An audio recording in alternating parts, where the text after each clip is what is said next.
Hello जय हिंद साथियों, स्वागत है आप सभी का सत्या एक्सीलेंट यूट्यूब चैनल पे। बहुत सारे आप सभी लोगों का रिक्वेस्ट था, बहुत सारे स्टूडेंट का कहना था कि सर आप प्रैक्टिकल का भी पेपर सॉल्व करा दीजिए, क्योंकि हम इलेक्ट्रीशियन का और फिटर का पेपर हल करा चुके हैं। अब यहाँ पर बारी आती है प्रैक्टिकल की। तो ये जो प्रैक्टिकल का आपका होने वाला है, इलेक्ट्रीशियन का प्रैक्टिकल का पेपर सॉल्व करने वाले हैं, जो कि आप यहाँ पर पढ़ सकते हैं। ये आपका इलेक्ट्रीशियन का पेपर है और यहाँ पर आप पढ़ सकते हैं ये आपका प्रैक्टिकल का है। नीचे यहाँ पर लिखा भी गया, आप इसको ध्यान से पढ़ेंगे तो आपको समझ में आ जाएगा। और ये जो आपका है सेकेंड ईयर जो आपका एग्जाम हुआ था पिछले साल, उसका पेपर है जो कि आपका ऑफलाइन कराया गया था। इस बार ही केवल आपका यहाँ पर जो इंजीनियरिंग ड्राइंग है केवल सीबीटी एग्जाम हो रहे। पिछले साल आपका सीबीटी एग्जाम आपका नहीं हुआ था, न ही आपका इंजीनियरिंग ड्राइंग का हुआ था। इंजीनियरिंग ड्राइंग और प्रैक्टिकल का एग्जाम आपका ऑफलाइन कराया गया था। इस बार जो आपका एग्जाम होने वाला है, प्रैक्टिकल का एग्जाम केवल आपका ऑफलाइन होने वाला है, बाकी सभी जो एग्जाम होने वाले सीबीटी एग्जाम होने वाला है। तो चलिए प्रैक्टिकल यहाँ पर पिछले साल कैसे क्वेश्चन पूछा गया था सारी जानकारी आपको देने वाले हैं और यहाँ पर पेपर भी सॉल्व करा देने वाले हैं।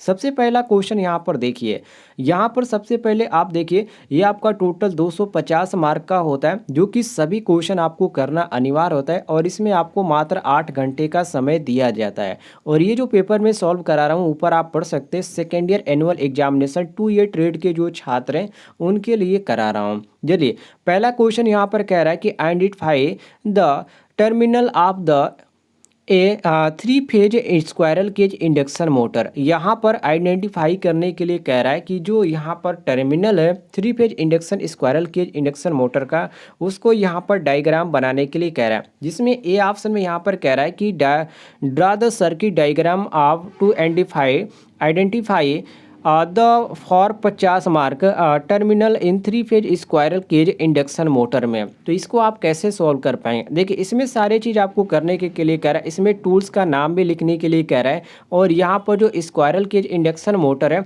इसको आइडेंटिफाई करने के लिए भी कह रहा है और इसका फिगर भी बनाने के लिए कह रहा है। और ये कितने मार्क का है? तो टोटल आपका 50 मार्क का क्वेश्चन है, तो ये काफ़ी इंपॉर्टेंट है। अब यहाँ पर क्वेश्चन नंबर 1 को सबसे पहले हल कर लेते हैं। तो इसको आप कैसे लिखेंगे, चलिए यहाँ पर देख लीजिए, जो कि यहाँ पर मैंने इसको जो कवर किया है 3 फेज स्क्वायरल इंडक्शन मोटर और जो स्लिप रिंग मोटर है उसको चलाना और दिशा में बदलने का अभ्यास करना। ये जो आप लिखेंगे आप कॉपी में लिखेंगे और ये आपका उद्देश्य हेडिंग में रहेगा। तो ये आपका उद्देश्य में इतना आपको लिखना है। अब ये इसका जो फिगर बनेगा, कैसे फिगर बनेगा देख लीजिए। यहाँ पर इसमें आपको फिगर इस तरह बनाना है, जो कि सप्लाई आपका यहीं से होगा, सप्लाई यहाँ से होगा और यहाँ पर जो भी यहाँ पर लगाया गया है ये आप देख सकते हैं 3 फेज आपका स्लिप रिंग इंडक्शन मोटर यहाँ पर लगाया गया है। नो बोल्ट कॉइल यहाँ पर दर्शाया गया है और स्टॉप जो आपका बटन है यहाँ पर है, स्टार्ट बटन जो है यहाँ पर है। तो इन सारी चीज़ों को आपको बनाना पड़ेगा। देखिए प्रैक्टिकल का जो एग्जाम होता है ये काफ़ी हार्ड होता है। पहले इंजीनियरिंग ड्राइंग का भी ऑफलाइन कराया जाता था तो वो भी आपका हार्ड होता था, लेकिन अब जब सीबीटी एग्जाम करा दिया जा रहा है तो काफ़ी उसमें छोटे छोटे क्वेश्चन दिए जाएंगे, लेकिन उतना भी छोटे नहीं दिए जाएंगे कि ऑफलाइन से यहाँ पर कम हार्ड हो। तो इसको भी ध्यान रखिएगा, उसको भी आप जरूर रख लीजिएगा। वैसे मैंने कल की डेट में आपको इंजीनियरिंग ड्राइंग का सिंबल से संबंधित मैंने जितने क्वेश्चन यहाँ पर पूछे जाते हैं जो पेपर में पूछे गए थे वो सारे मैंने हल करा दिए, तो आप चैनल पे जाकर देख लीजिएगा।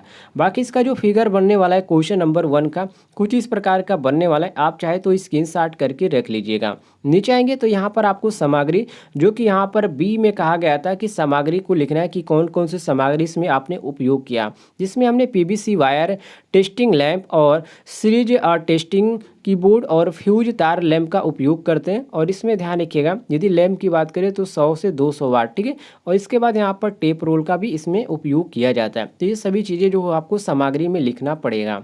इसकी बात करें उपकरण और औजार की, तो इसमें आपने किस किस औजार का उपयोग किया ये सारी चीज़ें लिखना है। तो प्लायर का उपयोग किया, कटिंग प्लायर का भी प्रयोग होता है, नोज प्लायर का भी होता है। इसके बाद इंडक्शन मोटर का भी होता है और इंडक्शन मोटर इसमें लगेगा तो इसमें हम करेंगे ये। इसके बाद स्लिप रिंग इंडक्शन मोटर और मीटर और वोल्ट मीटर, आईसीटीपी स्विच और इलेक्ट्रीशियन चाकू, फेज टेस्टर, ये सब की चीज़ का यहाँ पर ज़रूरत लगेगा। अब यहाँ पर आपको विधि लिखना है कि कैसे आपने किया, या आपको इसका कार्यविधि भी लिख सकते हैं या विधि भी लिख सकते हैं, कोई दिक्कत नहीं। तो हेडिंग आपको दागना पड़ेगा अगला विधि। विधि में आप लिखेंगे 3 फेज इंडक्शन मोटर का जो चित्र है उसको देखकर ही आप यहाँ पर कह सकते हैं। तो इसमें सबसे पहले ड्यूल स्टार्टर जो कि L1 L2 और L3 लाइन में और M1 M2 M3 जो कि मोटर में जोड़ा। मैं इसको जूम कर देता हूँ, ध्यान से देख लीजिएगा, क्योंकि ये सब कुछ आपको क्रम वाइज लिखना पड़ेगा यदि अच्छे अंक प्राप्त करना चाहते हैं तो, क्योंकि 50 अंक आपको ऐसे ही नहीं मिलेगा, सारी चीज़ आपको लिखना पड़ेगा। तीसरी चीज़ में आपको लिखना है कि किसी एक फेज की सीरीज में एम्पियर जोड़ो, धारा नोट करो। चौथे में आपको लिखना है वोल्ट मीटर को दो फेजों के आर पार जोड़ा, वोल्टेज नोट करा। और ये सारी चीज़ें आपको, मात्र आप 5 लिख देंगे तो ही दिक्कत कोई नहीं है, आप बिल्कुल 5 यहाँ पर लिख सकते हैं। बाकी आपको जानकारी है तो आप सारे यहाँ पर लिख सकते हैं, कोई भी दिक्कत नहीं है। तो आप यहाँ पर देख लीजिएगा, यदि आप पूरा लिखना चाहते हैं तो आप देख लीजिएगा और आप सब कार्य कर लीजिएगा, क्योंकि ये आपका जो यहाँ पर 2 बार एक ही पेपर में पूछा गया है। पिछले साल भी आपका यही पेपर आया था और उससे पिछले साल भी आपका यही पेपर आया था, ये तो आपका काफ़ी इंपॉर्टेंट है, तो इसको देख लीजिएगा। अब यहाँ पर आते हैं क्वेश्चन नंबर 2 पे, जिसमें यहाँ पर क्वेश्चन नंबर 2 में यहाँ पर कह रहा है जो कि कंसेप्ट यहाँ पर ब्रिज रेक्टिफायर के बारे में कह रहा है कि जो ब्रिज रेक्टिफायर है उसका यहाँ पर टेस्ट द वेव जो यहाँ पर है और विदाउट फिल्टर जो कि इसके अंतर्गत आपके लिए बनाने के लिए यहाँ पर कह रहा है, इसका डायग्राम बनाने के लिए कह रहा है ब्रिज रेक्टिफायर का, और उसमें जो भी यहाँ पर सामग्री उपयोग की जाती है वो सभी चीज़ों को बनाने के लिए कह रहा है। और यहाँ पर ध्यान रखिएगा, इसमें जो आपका सर्किट टेस्ट है उसको भी यहाँ पर बनाने के लिए कह रहा है और इसका उपयोग और कार्यविधि भी लिखने के लिए कह रहा है। तो आप इसको कैसे लिख पाएंगे, चलिए।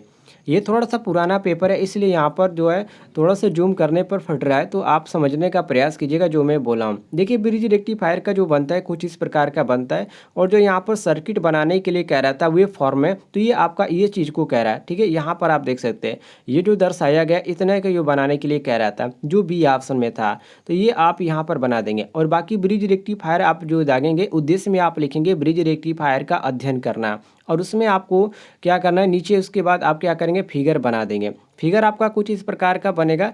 ब्रिज रेक्टिफायर कापी कीजिए, वैसे ये फर्स्ट ईयर का यहाँ पर है, लेकिन सेकेंड ईयर में भी पूछा जाता है, आपको देखने को मिल जाएगा प्रैक्टिकल में। आप प्रैक्टिकल जब करेंगे तो इसमें आपको देखने को मिलेगा। अब ब्रिज रेक्टिफायर में कितने डायोड होते हैं, तो ब्रिज रेक्टिफायर में आपके 4 डायोड लगे होते हैं। आपका एक डायोड ये हो जाता है, एक डायोड ये है, और ये आपका एक डायोड होता है, एक डायोड होता है। ध्यान रखिएगा, जो जो डायोड होते हैं ये आपस में क्या होता है, एक दूसरे के विपरीत होते हैं।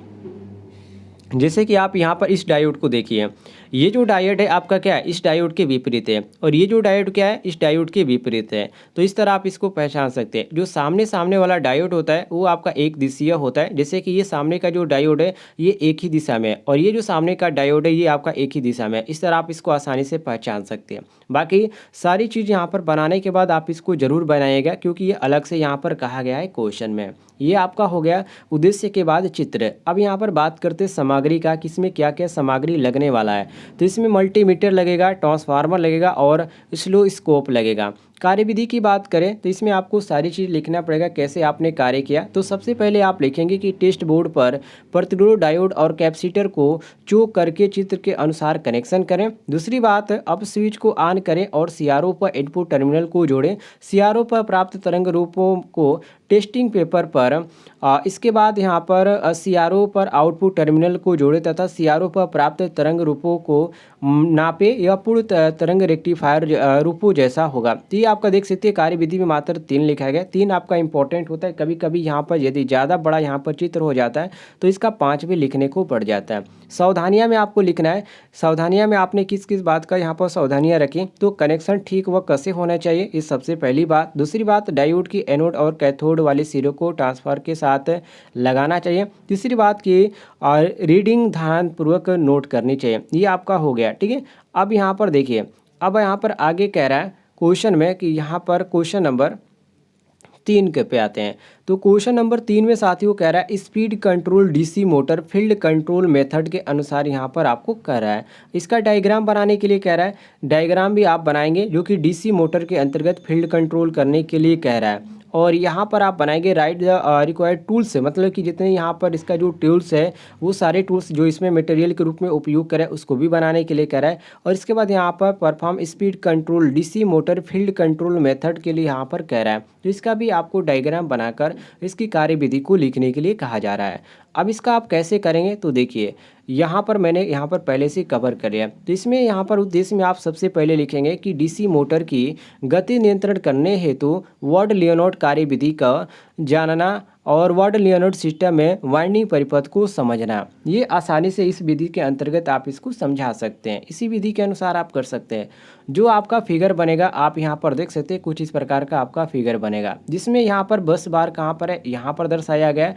इसके बाद रिवर्सिंग जो स्विच है यहाँ पर है, एसएफ जो स्विच है आपका यहाँ पर है, मोटर आपका यहाँ पर है, जनरेटर यहाँ पर है, और मेन जो यहाँ पर आपका मोटर है यहाँ पर दर्शाया गया है। इसके बाद इसमें आपको लिखना है क्या क्या आपने उपकरण का उपयोग किया, जैसे कि इंसुलेटेड कम्बिनेशन प्लायर का जो कि 200 mm इसका साइज रखा जाता है, इंसुलेटेड पेचकस, इसके बाद इलेक्ट्रीशियन नाइफ, थर्सिंग स्विच, और यहाँ पर रियोस्टेट, पीवीसी तार, आईसीडीपी स्विच और सीरीज टेस्टिंग, और ये सभी चीज़ें आपको लिखना पड़ेगा जो कि आपको आवश्यकता है। मशीन में यहाँ पर क्या क्या चीज़ को आपको ज़रूरत पड़ी, तो एसी आपको 3 फेज इंडक्शन मोटर की ज़रूरत पड़ी, और डीसी जनरेटर की ज़रूरत पड़ेगी, डीसी मोटर की ज़रूरत पड़ेगी।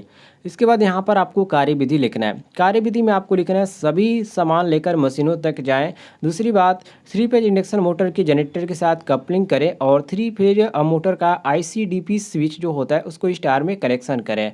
चौथी बात कि जनरेटर के आउटपुट के बस बार के साथ जोड़ें। बस आपको यहाँ पर 4 लिख दीजिएगा, या नीचे यहाँ पर एक और बढ़ा लीजिएगा। फील्ड रियोस्टेट के वोल्टेज को नियंत्रित करिए, आपका बस 5 यहाँ पर कर दीजिएगा, आपका हो गया 100। अब यहाँ पर सावधानियाँ में आपको लिखना है किन किन बातों का आपको ध्यान रखना है। तो सबसे पहले मोटर के शुरू करने की दिशा सही होनी चाहिए, और गलत हो तो एक फेज जो होता है आपस में बदल देते हैं। दूसरी बात, अनुदेशक महोदय की अनुमति प्राप्त ही मशीन को सप्लाई करना चाहिए, मतलब कि जो भी वहाँ पर टीचर मौजूद हैं उनके अंतर्गत ही आप ये पूरा कार्य करें। ये आपका हो जाता है 3। मात्र यहाँ पर प्रैक्टिकल में 3 ही क्वेश्चन पूछा जाता है, लेकिन काफ़ी लंबा क्वेश्चन होता है और इंपॉर्टेंट क्वेश्चन होता है। जानकारी यदि आपको पसंद आती है तो वीडियो पर लाइक कीजिएगा, और चैनल पर नए होंगे तो चैनल को भी सब्सक्राइब कर लीजिएगा।